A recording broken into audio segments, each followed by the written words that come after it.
That's nice. Yeah, keeping low. We're keeping in plane with him. Formation flying is difficult to get into position, but I think I dealt with it reasonably well. Just gentle trickles of the power, and just concentrating all the time on the one point on the aircraft and trying to keep that in your line of sight all the time. But it is hard work. It's really hard work. Tight formations became highly unpopular with experienced pilots, and they soon started to develop their own tactic. Sergeant Harker, Budge Harker and I started flying together, and we worked out that if we flew about 300 yards apart, level with each other, we could protect each other by seeing if any other aircraft would try to attack them from behind. And in fact, it happened on one occasion over Dover. Budge called me up and said, "Watch out, there's a chap coming up behind you." So I went into a hard, tight turn, and had he not been able to tell me that, I would have been shot down. The German pilots had adopted a loose flying formation in the years before the Battle of Britain. They developed a system called the Schwarm, where pilots flew in a well-spaced group of 4 planes with everyone able to cover each other's back and no danger of colliding with one another. The Germans had learnt this in the Spanish War. It's far better to fly a loose formation of 2 aeroplanes, the rotor system, spread out, each covering everybody else, using everybody's eyes to look for the enemy. Experienced 11-group squadrons started adopting these loose formations early in the battle, but it didn't become general RAF policy till 1941, a delay that was to have terrible consequences. By the first week of September, 2 months of heavy fighting had taken its toll. Squadrons needed to rest and rebuild, and were replaced by units from the Midlands and the North who had little combat experience and no idea how seriously flawed their tactics were. When I was at Curtin Lindsey, we had 1 or 2 sorties to look for bandits coming in. We didn't really run into it until at the end of August, when we were sent down to relieve 264 Squadron at Hornchurch. And then we took off the next day, and then you were right into a war, which really you hadn't been in before. Everything was peaceful up north, but down there it was quite different. They were now locked in a deadly race, having to unlearn all their outmoded tactics before being decimated by battle-hardened Luftwaffe pilots who could not believe their luck. Their nickname for the Vic formation was the Row of Idiots. For the first time, the RAF looked in real trouble as losses mounted. These were dark days. To make matters worse, Park and Dowding were also fighting an internal political battle in fighter command against the head of 12 Group, Trafford Lee Mallory.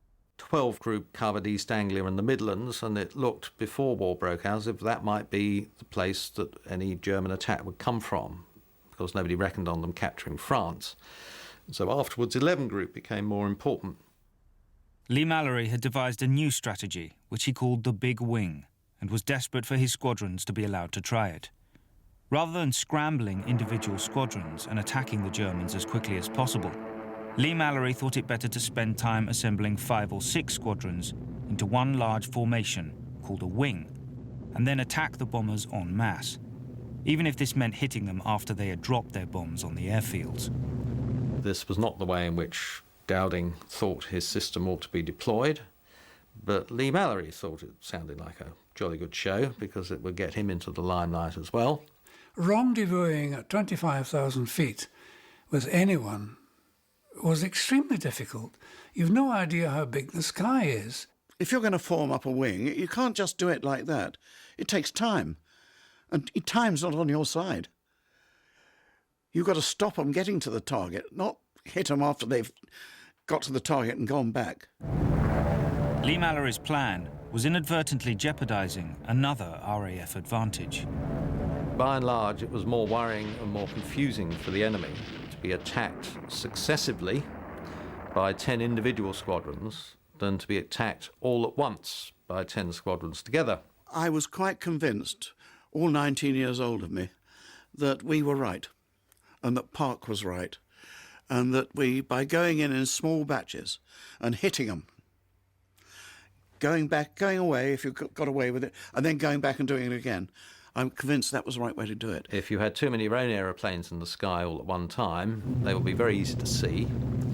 It would give the enemy time to think about what to do about it.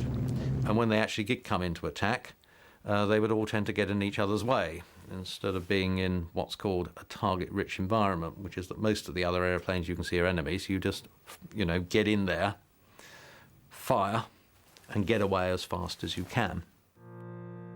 Even though Dowding and Park's defensive system was immensely effective, Lee Mallory's aggressive ideas appealed to powerful figures in the Air Ministry. In October 1940, Dowding and Park were called to book for not embracing big wings.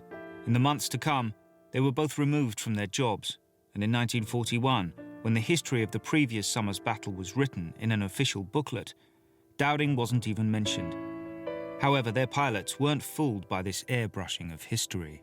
He was a grossly underrated man, and unfortunately underrated by people who saw fit to be his opponents. He was enormously fond of his pilots, and he referred to them as his chicks and so forth, and he wept when they were killed. The system Dowding created was an immense achievement, which had ensured Britain's survival. And even if the establishment didn't realise it, the Germans certainly had. No, I think they were frightened of it, because he was absolutely imperturbable. He just realised that he had a better cause than they did. Because they had a better cause, he was going to win. And he won.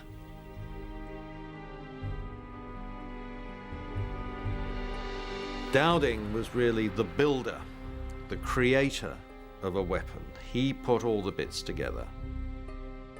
He was the person who produced a system out of all the disparate elements, which in combination proved to be unbeatable. And if nobody had been around to put it all together, then attacking Britain from the air for the Germans might have been rather similar to attacking France from the air, where there was no system and where the French Air Force was wiped out within days. He was the creator of a weapon. Churchill is the man who decided to use it, and Park is the one who actually picked up the weapon and wielded it in battle. I think those are the three names that you need to remember when thinking about the Battle of Britain.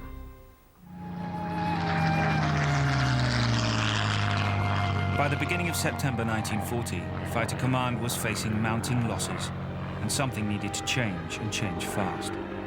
In our final programme, Dave Mallon will complete his Spitfire training, and we'll find out how Park and Dowding's system and Churchill's vision saved Britain from defeat, and in doing so, changed the course of history.